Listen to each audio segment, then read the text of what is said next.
In 2016 and 2017, journalists noticed that YouTube was serving kids videos of famous characters in baffling situations. Usually these videos were cheap animations, but sometimes they starred real people dressed as Elsa or Spider-Man or whoever, acting out storylines that were always incoherent and sometimes disturbing. The characters would get pregnant, get in car crashes, commit crimes, in some cases be buried alive. The scandal became known as Elsagate. And it was possible in part because kids are a pretty passive audience. A video could be a procedurally generated mishmash of characters and songs and bright colors, and they would still watch all the way through. My introduction to Elsagate was a great article called Something is Wrong on the Internet by a writer named James Bridle, which pointed out that even beyond Elsagate, the entire culture of children's YouTube was troubling. Some of the most popular videos around were product unboxings. Kids would watch adults open up Kinder eggs or play with toys to the tune of hundreds of millions of views. In an article for New York Magazine, one mom described how toy videos affected her 2-year-old, saying she doesn't laugh at it or talk about it except when she's asking to watch it. She just sits there transfixed.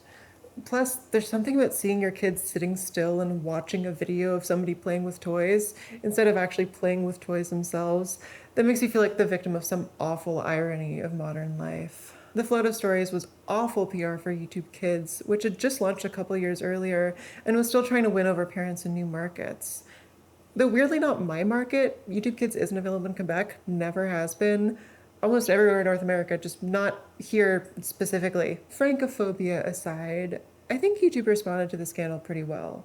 They removed thousands of the offending videos, maybe hundreds of thousands, and gave parents the option to only show channels that had been manually approved by YouTube staff. Although I can't verify this, because YouTube are cowards who fear the Quebecois people, my impression is that online video is in a much better place these days. I'm glad to say we've left this in... I'm glad to say...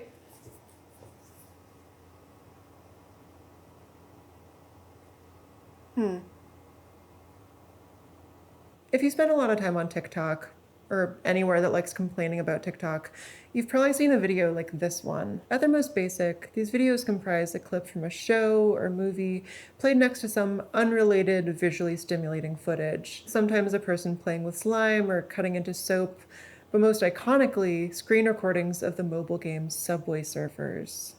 This genre of video is often called sludge content, for the way it combines different pieces of media into a pre-digested slurry, where no one component can really be considered on its own merit. At their most chaotic, sludge videos feature 3 videos playing side by side, plus a caption describing the main video, plus subtitles in English and Chinese, plus grating royalty-free music blaring over top, potent enough to tranquilize a cow or kill a German philosopher. Over the past few months, these videos have gained a reputation as being 1, creatively bankrupt, 2, incredibly overwhelming, and 3, almost impossible to look away from. Sludge videos flood people's feeds and rack up millions of views because, as widely disdained as they are, they're also incredibly easy to watch. They put viewers in a similar headspace as the Elsagate stuff. I almost want to say hypnotized, like watching them isn't our choice. A couple weeks ago, I made a sludge video as a joke for my Patreon, and even though I knew exactly what it was going to say, I still watched it like 4 or 5 times all the way through. It's hard to put the experience into words. When I watch sludge videos, I'm not enjoying myself. I'm not getting anything out of it, but it would be tough to say I'm not engaged. I mean, I'm watching the whole way through with my eyes glued to the screen, despite none of the interest that would usually keep me around. It's like something about these videos bypasses the thinking part of my brain and connects straight to the reward center. You would think such busy videos would be pure sensory noise, like totally impossible for any human being to parse. But they do a couple things to stay at least kind of legible. First off, each type of clip that gets used is familiar to anyone who's been on TikTok or its competitors, and each one follows a reliable formula. When you start watching, you know the soap is going to be sliced or the subway is going to be surfed, so the little side clips don't require your full attention. A lot of the time, you even know what's going to happen in the show or movie because a text overlay spoils it for you. Having that context means that every video kind of feels the same, but it also makes them easier to digest. Of course, more clips also means more stimulation and more payoffs, which is probably the real reason for this format. Even though you know what to expect, there's a lot to anticipate. Those oddly satisfying type videos offer quick and easy payoffs while you wait for the main clip to resolve. They keep you watching even if the main clip isn't especially interesting. On the other hand, a lot of the game footage that gets played never really pays off. They tend to be from endless runners that you can't actually win, like Subway Surfers, or those Minecraft stages that are just a series of tricky jumps. They offer a baseline of visual interest, but since they never actually finish, since they never resolve, I'm always left unsatisfied. Watching content sludge is joylessly waiting around for nothing in particular. And I guess the big question there is why, right? Like, how did such a weird genre take form? How did it get popular? Obviously, the answer is money, right? No one would make this stuff unless they were making money. But even knowing that, it's still kind of baffling. It's like finding out that 5% of your country's GDP comes from professional jugglers. How does this, of all things, generate revenue? This game works by exploiting a couple quirks of the TikTok platform. First off, with the possible exception of music, TikTok is shockingly lax on copyright. As far as we know, they don't have any systems in place to screen videos for reposting shows or movies. This attitude sets them apart from their biggest competitors, Shorts on YouTube, Reels on Instagram and Facebook, all of which actively monitor for copyright. On TikTok, stolen videos run rampant because they can only be taken down by manual reports. And I'm told even those are kind of a joke. Like Philip from the channel Volksgeist was telling me about a guy who's racked up 70,000 followers on TikTok by reposting his videos with these stomach-churning Zoomer core fast edits. At some points, this account has actively pretended to be the guy in the videos. It seems to me like a pretty open and shut case. But Philip reported them to TikTok and never heard anything back. So it's feasible to pirate an entire TV show or movie or YouTube channel or whatever and rerun it on TikTok for easy money. On the off chance you do get caught and your account gets banned, who cares? Just start another one. Second, TikTok is exceptionally good at keeping viewers around. The algorithm's main goal is to maximize viewer retention, so it pushes videos that people watch to the end and then stay on the app when they're finished. Better attention equals more visibility, equals more views, equals more money. Retention's a really common metric to measure video quality. YouTube's weighted in some capacity for over a decade now, and of all the options available, I think it's a pretty good one. Like, consider the options here. If videos got pushed based on the ratio of likes to dislikes, then brigading could easily tank people's careers. If it went by comments, then inflammatory videos might be pushed over more thoughtful stuff. In YouTube's case, retention means videos are rewarded for following through on their promise. Watching a video to the end implies you got what you came for. It's also the reason some videos are like 7 hours long these days, which honestly not everyone can pull off. I come on here with like one big take every 2 months, and that feels like a bit much sometimes. Any recommendation system will change what kind of content is rewarded, and therefore what kind of content gets made. I don't want to go all first-year film student, the medium is the message on you here, but I only did 1 year of film school, so I'm gonna do it anyway. If you're willing to sacrifice your creative voice and make whatever a platform rewards, it's more than possible to min-max your way into success with extremely watchable garbage. That much became clear in the 2010s, when small production studios realized that kids under 5 watch basically anything you put in front of them, as long as it has eye-catching visuals and familiar songs or characters. So they started pumping out thousands and thousands of nonsense videos made of reused assets Frankenstein together in every possible configuration. Kids that young aren't really capable of choosing one video over another, so the videos didn't need to be good. They just had to hold their attention. The scope of this problem was limited because the strategy only worked on babies. But on TikTok, we're all babies. On TikTok, we don't choose what to watch. Instead, we watch what's presented to us by the For You page and judge it mainly on whether it holds our attention. It's a drastically different experience. And as anyone who's been hypnotized by Sludge videos will tell you, content that holds your interest when presented to you isn't necessarily content you consider worth watching. In fact, sometimes they're opposites. TikTok is overrun with videos that take ages, fucking ages to get to the point. Videos that are all build up, no payoff. Meandering story times that give 3 minutes of backstory no one asked for and then never actually deliver the goods. Until you get to the end, you can't know if a video will be worth it. And once you do, your opinion no longer matters. The video has extracted what it needs from you. This isn't always malicious.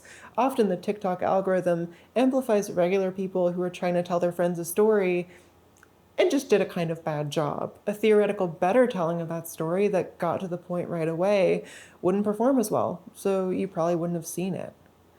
Videos like that suggest that there's a gulf between what kind of content is optimal and what kind of content is good. I think TikTok Sludge represents that gulf at its absolute widest possible, because it's fantastically optimized to hold your attention, but it doesn't care at all what you think about it. A Sludge video is worse than the song it plays, it's worse than Subway Surfer, it's definitely worse than whatever movie it's freebooting, but it's better than any of those three at keeping you around, because if ever you lose interest in one, there's so much to fall back on. Content Sludge ignores human taste and appeals to less conscious processes, like our absolutely dismal attention spans, which have been running the show the whole time. Personally, mine's pretty shot from years of always doing two things at once.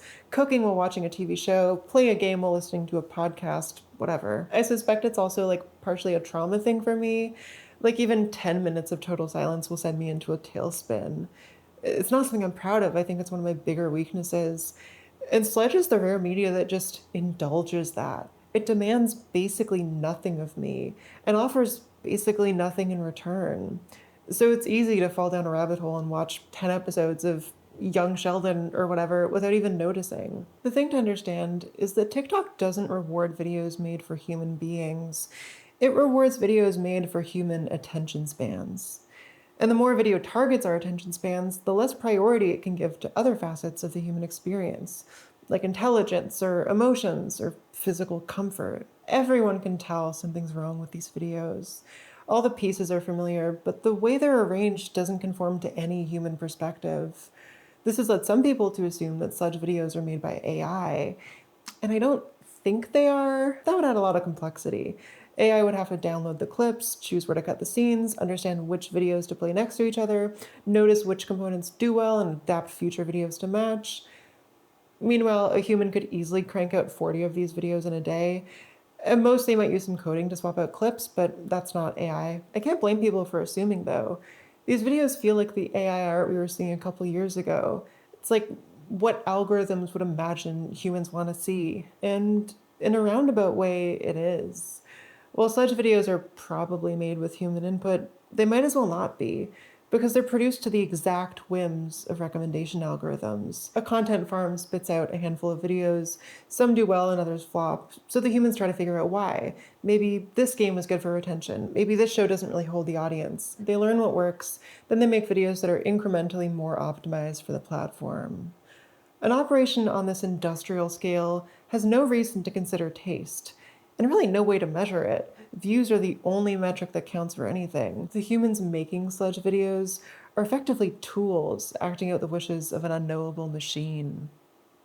No offense. The resulting genre joins a growing movement of post-human art, where human involvement is incidental and transient.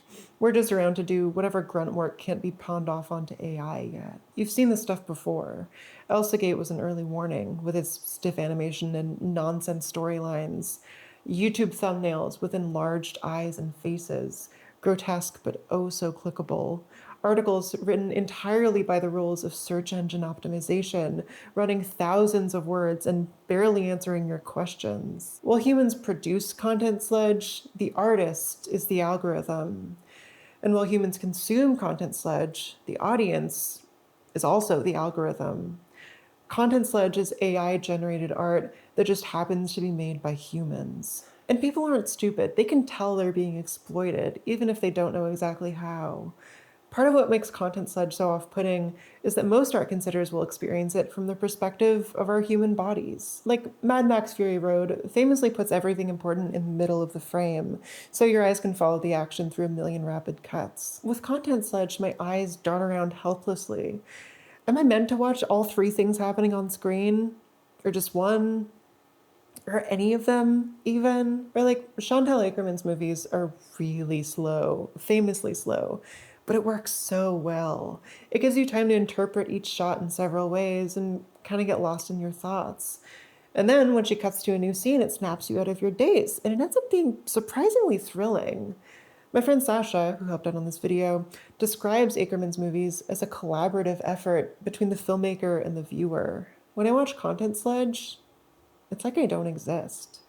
If I'm thinking or feeling anything, I couldn't tell you what it is.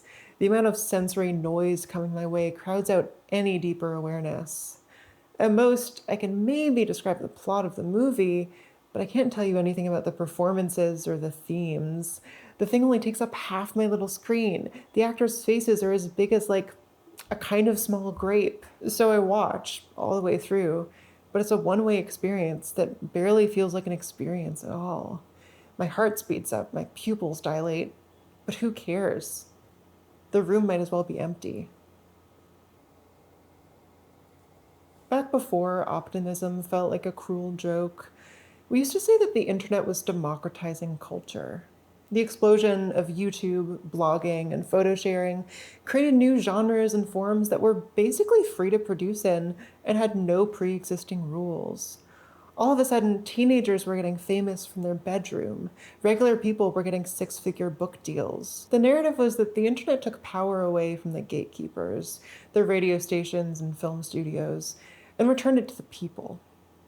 And that's fair. Pop culture does feel pretty participatory now, and it's easier than ever to get your art in front of people. But no democracy would create art that's so antisocial, so hostile to human experience. If the public voted on what kind of media was rewarded, journalists would still have jobs, musicians could make a living, and TikTok honestly might not exist at all. It's true that these days regular people create a lot of the most popular art, but what we create, the actual content of it, is molded by a very small number of companies whose interests often go against our own. TikTok alone decides who they'll end a platform. We should think about what kind of messages that fosters. To me, it seems like TikTok's goal is to convince you it's the beating heart of modern culture, where everything interesting happens. Beyond the literal content of a video, it's the variety you get while scrolling. It's the sheer number of niches, telling the viewer they can have a little bit of everything all the time. And TikTok is where they'll find it. I think Content Sludge is a perfect, objectively perfect carrier of that message. It presents us with 2 or 3 drastically different videos at once, a level of variety no other media can touch. It offers us a chance at pure consumption, where what's being watched is secondary to the ritual of staring at a screen.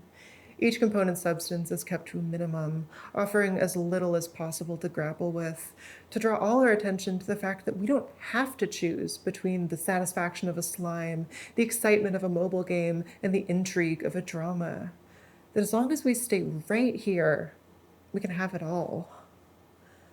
And I guess what I'm trying to say with this video is fuck that. We can't have it all. We don't need it all. The health of a media diet is not measured in total amount consumed. We've been trained to accept whatever stale popcorn the algorithms toss our way.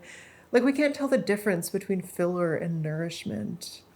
But some part of us does know, even as we're asked to forget our bodies. Some part of us knows and hungers. The larger problem here is not one you or I can solve. We don't run TikTok. We won't convince them to make their algorithm less effective. And I'm not big on individualist solutions for this kind of problem that's just capitalism doing its thing. But if Content Sludge isn't going anywhere, I think we need to at least learn to make ourselves less miserable. Personally, my life became a lot more enjoyable when I started being intentional about my media diet. So no watching whatever an algorithm sticks in my face, no following trends for the sake of it. Instead, I've been paying attention to what speaks to me and actively seeking it out, even when it's challenging or boring. And it is boring sometimes, at least according to my busted attention span. I'm realizing books are like really long. For the past 6 months or so, I've been going to some local film screenings at museums or small festivals. I've seen like dozens of good movies, most of which you can only watch in person. And I do live in a good city for that stuff. But basically, no matter where you live, there are probably movie nerds putting on screenings. There are probably art galleries you can walk into and find something totally moving.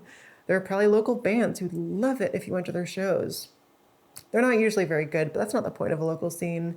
It turns out most music is kind of bad. If these things aren't feasible for you, don't worry about it.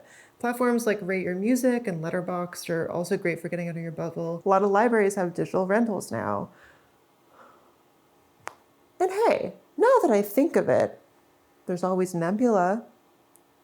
Nailed it. Since last year, I've been developing a movie podcast with my friends and fellow creators Lola Sebastian and Lady Emily. When the show starts coming out, which is soon, not sure exactly when, but it's soon, Nebula will get episodes a full 2 weeks early, plus some fun bonus episodes that won't be on streaming. Honestly, if it weren't for Nebula's support, we never could have taken the time to make this weird, risky new thing. But it's been so much fun just like hanging out with my friends talking about movies. We've put quite a lot of work into it, and I'm so glad it's coming together. Nebula is a curated streaming service owned by its creators, including me. It gives us a little more freedom to do our own thing and trust that people will find it if it speaks to them. On Nebula, you'll find some of your favorite creators' catalogs free of ads or sponsorships, which makes for a remarkably chill experience. The interface is nice and clean, lots to choose from, but it never feels overwhelming. One thing I really like is that we don't have a recommendation algorithm. Everything you see on the homepage is handpicked by the Nebula team, and often there's a fun theme to it. Like right now we're highlighting our videos about women's history and the future of the human species. If you sign up with the link right back there, you can get a discount from yours truly. You can save 40% on an annual membership, meaning you only pay like $2.50 a month to support me and over 100 brilliant creators. Head over to go.nebula.tv/LilyAlexander. And now, as a thank you for sticking around to the end, let me roll the credits up there and serenade you with the dulcet tones of this melodica I'm kind of okay at.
If you tell anyone I'm blocking you,